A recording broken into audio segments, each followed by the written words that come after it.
सेब की बात कहीं पर भी होती है तो सबसे पहले जहन में हिमाचल की तस्वीर उभर कर सामने आती है। पोषक तत्वों के लिहाज से हिमाचल का सेब सबसे अधिक गुणवत्ता वाला होता है, इसलिए पूरी दुनिया में सबसे महंगा सेब हिमाचल का ही बिकता है। लेकिन क्या आप जानते हैं यह कैसे संभव हो पाया? नमस्कार दोस्तों, हमारे YouTube चैनल पर आपका बहुत बहुत स्वागत है। आज हम बात करेंगे सेब के इतिहास की। सेब पहली बार हिमाचल में कब आया, हिमाचल में सेब को सबसे पहले कौन लेकर आया था और कब सेब हिमाचल के किसानों को आर्थिक रूप से मजबूती प्रदान करने में सफल हुआ। अधिकतर लोग यही सोचते हैं कि हिमाचल में सेब पहली बार सत्यानंद स्टोक्स जी लेकर आए थे, लेकिन यह बात पूर्णतः सत्य नहीं है। हिमाचल प्रदेश में सबसे पहले सेब का पौधा कैप्टन R.C. ली, जो कि एक ब्रिटिशर्स थे, वो लेकर आए थे। Captain R.C. ली ने 1870 ईस्वी में कुल्लू घाटी के बंदरोल नामक जगह पर सेब का पहला बगीचा लगाया था। बंदरोल वही जगह है जहां पर आज सब्जी मंडी भी है, लेकिन सेब की इस किस्म को यहाँ कामयाबी नहीं मिल पाई क्योंकि यह एक कलरलेस और खट्टी वैरायटी थी। खराब स्वाद होने के कारण यहाँ के लोगों ने इसे ज्यादा पसंद नहीं किया और न ही उस समय इसका कोई विशेष प्रमोशन किया गया, इसलिए उस दौर में यहाँ सेब की बागवानी कामयाब ना हो पाई।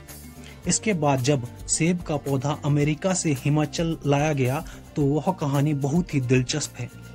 एक अमेरिकी युवक सूट बूट में हिमाचल के कोटगढ़ में आया और यहाँ के सुंदर वातावरण और लोगों की सादगी से प्रभावित होकर यहीं बस गया और यहीं का हो गया। इस युवक का नाम था सैमुअल इवान स्टोक्स। वही सैमुअल स्टोक्स जो बाद में सत्यानंद स्टोक्स जी के नाम से पहचाने जाने लगे। सत्यानंद स्टोक्स जी ने 1916 ईस्वी में जिला शिमला के कोटगढ़ क्षेत्र की थानाधार पंचायत के बारूबाग में 2 बीघे के प्लॉट में सेब का बगीचा लगाया। भले ही भारत देश में पहली बार सेब को इंट्रोड्यूस करवाने वाले ब्रिटेन के कैप्टन R.C. ली थे, लेकिन हिमाचल प्रदेश को एप्पल स्टेट का दर्जा दिलवाने का श्रेय सत्यानंद स्टोक्स को ही जाता है। उनके कारण ही हिमाचल को एक सेब उत्पादक राज्य के रूप में पहचान मिली। सत्यानंद स्टोक्स जी को सेब की खेती करने का कोई अनुभव नहीं था। उन्होंने कृषि बागवानी की कुछ किताबें अमेरिका से मंगवाई और उन्हें पढ़कर सेब की खेती करने लगे। पहले स्टोक्स जी ने जो वैरायटी यहाँ मंगवाई थी उसका नाम था रेड डिलीशियस। यह एक लाल और मीठी वैरायटी थी। इसके बाद 1930 में उन्होंने गोल्डन वैरायटी के भी कुछ पौधे यहाँ मंगवाए और अब उन्होंने बगीचे का क्षेत्र भी ज्यादा बढ़ा दिया था। 1946 ईस्वी में सत्यानंद स्टोक्स जी की मृत्यु हो गई, लेकिन कोटगढ़ के थानाधार क्षेत्र में लगा सेब का बगीचा अब जंगल दिखने लगा था। उस बगीचे में मीठे सेब लगने लगे थे। स्वादिष्ट होने के कारण लोग भी इन सेबों को मंडियों में बेचने लगे थे। कोटगढ़ क्षेत्र में सेब की खेती से आई खुशहाली को देखकर धीरे धीरे कुमारसम के छविशी क्षेत्र, नारकंडा, कोटखाई, रोहड़ू, जुब्बल और चौपाल क्षेत्र के लोग भी सेब उगाने लगे। धीरे धीरे शिमला जिले के अलावा हिमाचल प्रदेश के अन्य क्षेत्रों के लोग भी सेब की खेती करने लगे। आज के दौर में जम्मू कश्मीर, हिमाचल प्रदेश, उत्तराखंड और अरुणाचल प्रदेश के अलावा भारत के दूसरे राज्यों में भी लो चेलिंग आवाज वाली सेब किस्मों को उगाया जा रहा है।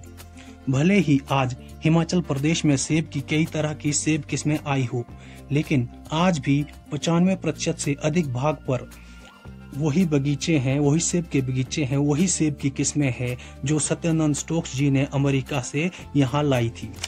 हिमाचल में सेब की खेती करते 100 साल से ज्यादा समय हो गया है। आज सेब हिमाचल के लोगों की आय का मुख्य साधन बन गया है। कई युवा अन्य काम धंधा छोड़कर सेब बागवानी को अपना रहे हैं और इससे अच्छी कमाई कर रहे हैं।